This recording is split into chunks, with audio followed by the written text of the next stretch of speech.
तो दोस्तों मैं हूं आपके एजुकेटर सैयद शुजातुल्लाह। आज हम जियो पॉलिटिक्स पढ़ेंगे। बहुत ही इंटरेस्टिंग, बहुत ही अमेजिंग टॉपिक है, जहां पे इंडिया ने ओवरटेक किया है पाकिस्तान को with regard to nuclear stockpile. Okay, remember this point. Nuclear stockpile का मतलब है कितना हमारे पास जमा है न्यूक्लियर वेपन्स, कितनी क्वांटिटी में हमारे पास है। और आज ये 25 साल के बाद ये दिन आ गया है जहां पे हमारी quantity of nuclear weapons Pakistan से ज़्यादा है, according to the report published by SIPRI. SIPRI के बारे में मालूम होना भी एग्जाम के लिए बहुत इंपॉर्टेंट है। चलो उसके बारे में भी हम पढ़ेंगे।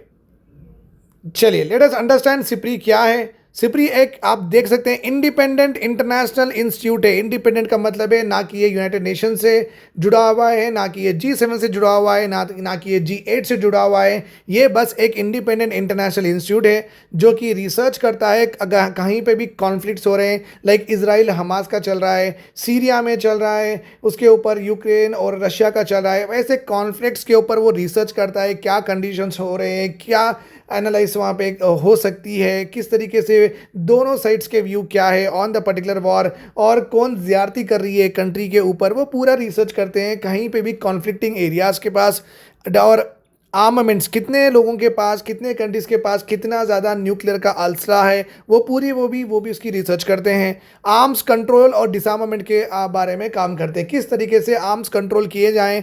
अगर पाकिस्तान के पास बड़ी सी टेक्नोलॉजी आ जाती है, वो थ्रेट हो जाएगा पूरे रीजन के लिए। इस तरीके से जो भी छोटे और कमज़ोर और वल्नरेबल कंट्रीज और टेररिस्ट अफेक्टेड कंट्रीज होते हैं, टेररिस्ट स्पॉन्सर्ड कंट्रीज होते हैं लाइक पाकिस्तान, तो उनको किस तरीके से टेक्नोलॉजी नहीं देने के जो भी प्रोविजंस हो सकते हैं, नहीं देने की जो भी सलाह हो सकती है, वो ये सब लिखते हैं। और बड़े बड़े मीटिंग्स में यूएनएससी में और न्यूक्लियर सप्लायर ग्रुप में, और आप बोल सकते हैं कि मिसाइल कंट्रोल टेक्नोलॉजी रिजीम के जो भी कंट्रीज होते हैं, वो वहाँ बैठ के ये रिपोर्ट को पढ़ते हैं और इनके सुझाव भी लेने की कोशिश करते हैं। डिसआर्मामेंट का मतलब है, आर्मामेंट का मतलब है आप आर्म पहनना, नथिंग बट आप एक बंदूक आपके खांधे पे लगा। डिसआर्मामेंट का मतलब है बंदूक आप फेंक देना। तो ये लोग भी सजेशन देते हैं कि इनके रिसर्च के कि किस तरीके से वर्ल्ड में डिसआर्मामेंट इंश्योर किया जाए। पूरे कंट्रीज बड़े बड़े जो भी न्यूक्लियर वेपन्स होते हैं, केमिकल वेपन्स होते हैं, बायोलॉजिकल वेपन्स होते हैं, वो किस तरीके से कंप्लीटली वो पूरे एलिमिनेट कर दें, सो दैट एक वर्ल्ड किसी सब वर्ल्ड में जितने भी कंट्री से एक इक्वल स्टेटस आ जाएगा।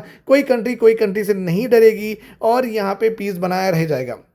ठीक है, ये सिप्री एस्टेब्लिश हुआ था 1966 में, एस्टेब्लिश किया गया था इसका। सिप्री प्रोवाइड्स डेटा, एनालाइज करता है और रिकमेंडेशन भी करता है, as I already told you, based on open sources. जहाँ जहाँ भी न्यूज़ पब्लिश होती है, जहाँ जहाँ भी रिपोर्ट्स आते हैं स्टेट के, कंट्रीज़ के, वो ये सब पढ़ता है। ओपन रिसोर्सेज डेटा उठाते हैं, पॉलिसी मेकर से पूछते हैं कि आप किस तरीके की पॉलिसी कर रहे हैं, डिफेंस पॉलिसी किस तरीके कर रहे हैं, रिसर्चर से पूछेंगे, मीडिया से ये सीखेंगे, मीडिया से भी लेंगे इंफॉर्मेशन वहाँ से भी, और जो भी इंटरेस्टेड पब्लिक होगी इनको कॉन्ट्रीब्यूट करने वाली, इनकी रिसर्च को हेल्प करने वाली, वो उनका भी हेल्प लेंगे। बेस्ड इन स्टॉकहोम, ये वहाँ पे बेस्ड है।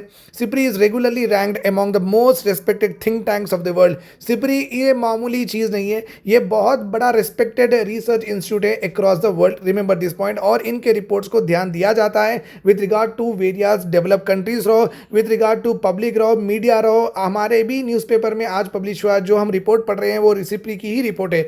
मतलब समझो कि एक स्टॉकहोम बेस्ड एक रिसर्च इंस्टीट्यूट है जिसकी रिपोर्ट हमारे लोकल न्यूज़पेपर में पब्लिश हो रही है। तो समझ जाना कि ये एक इंस्टीट्यूट है जो कि हाईली रेस्पेक्टेड इंस्टीट्यूट है अक्रॉस द वर्ल्ड, और इनके सुझाव, इनके जो भी रिकमेंडेशंस होंगे, वो बहुत सारे कंट्रीज उसको पालन भी करेंगे। चलिए यहाँ पे हम सिप्री के मिशन देखेंगे। पहले है तो अंडरटेक, रिसर्च करना है activities on security, conflicting area और पीस। वर्ल्ड में किस तरीके से एक दूसरे कंट्रीज़ की सिक्योरिटी यहाँ पे बनाए रखें, कॉन्फ्लिक्टेड एरियाज में कॉन्फ्लिक्ट्स किस तरीके से दूर करें, और किस तरीके से वर्ल्ड में पीस बनाए रखें, ये पूरे रिसर्च करती है। Provide policy analysis and recommendation, किसी भी कंट्री की अगर पॉलिसी होती है तो वो पॉलिसी को पढ़ते हैं, पढ़ के एनालाइज करते हैं और रिकमेंडेशन देते हैं कि ये चीज़ नहीं होनी चाहिए, ये चीज़ होनी चाहिए, etcetera, so and so forth. Facilitate dialogue and build capacities, 2-4 countries में, ब्लॉक्स में और रिसर्च इंस्टीट्यूशन में ये फैसिलिटेट करते हैं डायलॉग्स, और ये ट्राई करते हैं कि वो जो भी सॉल्यूशन हो वो पीसफुल हो जाए, और ये पूरी वर्ल्ड में मारा मारी ना हो, वार सिचुएशन ना हो, ये उसके लिए कंट्रीब्यूट करते हैं।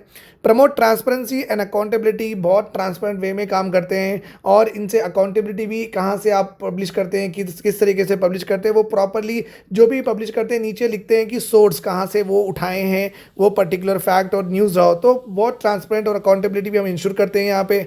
Deliver authoritative information to the global audience, audience को व्हाट्सएप की या रील की नॉलेज नहीं देंगे, एक प्रॉपरली अथेंटिक नॉलेज ये प्रेजेंट करते हैं ऑथर्स को, so that they will also take the benefit of relying on it, कि वो बिलीव करें, वो उसके ऊपर कायम रहें। तो वो भी एक अथेंटिसिटी इनका एक इंपॉर्टेंट क्राइटेरिया है, इंपॉर्टेंट आप कैरेक्टरिस्टिक समझ सकते हैं जिससे सिप्री को हम बिलीव करते हैं। चलो अभी हम चलते हैं, let us go to our topic back.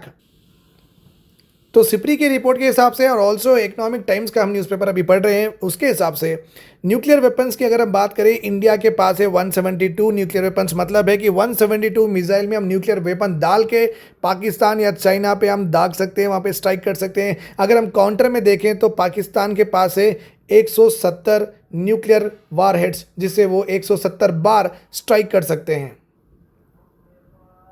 और अगर हम आगे देखें अपने और एक नेबर से, ये रिपोर्ट ये कहती है कि सिप्री की चाइना जो है ना अपने न्यूक्लियर वेपन्स को हाई ऑपरेशन अलर्ट में रखा है। मतलब क्या है कि बटन दबाते ही शॉर्ट नोटिस पे 10 मिनट 5 मिनट में वो अपने न्यूक्लियर वेपन्स लॉन्च कर सकते हैं। तो चाइना ने जियोपॉलिटिकल अनसर्टेनिटीज़ देखते हुए, साउथ चाइना सी का डिस्प्यूट देखते हुए, और बड़े बड़े वॉइसेस आ रहे हैं यूएस से, यूके से, उनके शिप्स उनके सी में घूम रहे हैं जहाँ पे वो कॉन्फ्लिक्टिंग सी है।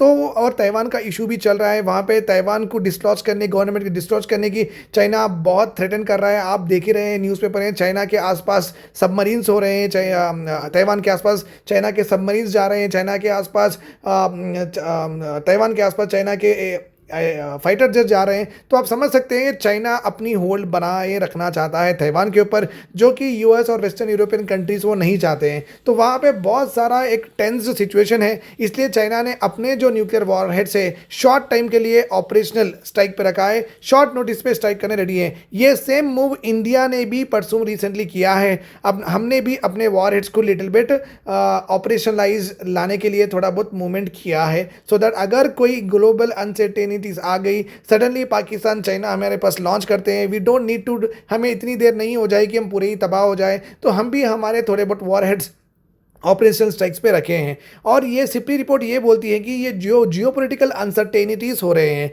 हमास, इजराइल, यूएनएससी की वोटिंग, रशिया, यूक्रेन, फिर रशिया से नहीं करना, फिर इंडिया बीच में, फिर चाइना में साउथ चाइना सी का कॉन्फ्लिक्ट, ये जितना भी पूरे कंट्रीज़ के बीच में लड़ाई चल रही है, ये लड़ाई चलते चलते कंट्रीज़ अभी ये समझ गए हैं कि चलो भाई अपने न्यूक्लियर वॉरहेड्स रेडी रखो, और भी स्ट्रेंथन कर रहे हैं, और भी बढ़ा रहे हैं, और भी मॉडर्नाइज बना रहे हैं। मॉडर्नाइज का मतलब है जल्द से जल्द किस तरीके से लॉन्च करके तबाह कर सकें। बेसिकली होता क्या है, पहला इंडिया क्या करता था, इंडिया के जो न्यूक्लियर बॉम्ब्स होते थे वो एक जगह एक प्लेस पे रहते थे, और इनके जो मिसाइल्स होते थे वो एक प्लेस पे रहते थे। इससे क्या होगा कि कभी अगर ज़रूरत पड़ी तो लॉन्च करने में बहुत देरी हो जाएगी। रिसेंटली इंडिया ने क्या किया है, अपने जो लॉन्चर से जिस तरीके से मिसाइल न्यूक्लियर वॉरहेड लॉन्च करने हैं, वो दोनों को रिसेंटली मूव किया है कि वो एक जगह रहें, और ऑलरेडी जहाँ से न्यूक्लियर मिसाइल आप छोड़ सकते हैं वो कैनिस्टर का मतलब है एक बड़ी सी मशीन होती है जहाँ पे न्यूक्लियर वॉरहेड्स अंदर रखे जाते हैं। तो इस तरीके से अगर आप यहाँ पे देखेंगे, अगर यहाँ बता दूंगा मैं, यहाँ पे this is called as canister, ये आप देख सकते हैं, ये है कैनिस्टर। इस तरीके से रेडी रखें हम, एक बटन दबाओ निकल जाएगा। ये पूरी अभी वॉरफेयर चल रही है, तो अभी देखना है कि क्या होगा इसके ऊपर। ओके, ऑलरेडी एक न्यूक्लियर डिसआर्मामेंट का कन्वेंशन भी है, वो कन्वेंशन के तहत सबको डिक्रीज़ करना है अपना न्यूक्लियर आर्सेनल, बट ये तो लोग बढ़ा ही रहे हैं। तो ऐसे कन्वेंशंस, ऐसे ट्रीटीज़ का मतलब ही क्या होगा जब उसके अगेंस्ट ही पूरे कंट्रीज चल रहे हैं, राइट। सो एक बड़ा सा ओवरऑल करना पड़ेगा, पूरे कंट्रीज को साथ में लेके आना पड़ेगा, और देखना पड़ेगा कि किस तरीके से ये ग्लोबल कॉन्फ्लिक्ट्स हम सॉल्व कर सकते हैं, और जितने मिसाइल्स हम बना रहे हैं वो उसके ऊपर रोक लगाएं। क्योंकि न्यूक्लियर वेपन्स आप समझ ही सकते हैं कि अभी तक हम याद करते हैं हिरोशिमा और नागासाकी में क्या हुआ था, ठीक है, अभी तक 100 साल के बाद भी याद करते हैं, समझो कि कितना ज़्यादा तबाही होगी। सो इस तरीके के वेपन्स जो कि वेपन्स ऑफ मास डिस्ट्रक्शन कहलाए जाते हैं, इनके ऊपर रोक लगाना जल्द से जल्द चाहिए, नहीं तो अगर ये गलत हाथों में पड़ जाएं तो बहुत ज़्यादा थ्रेट होगी पूरी दुनिया को। Thanks a lot for watching, take care and do subscribe the channel and share to your friends. Bye bye.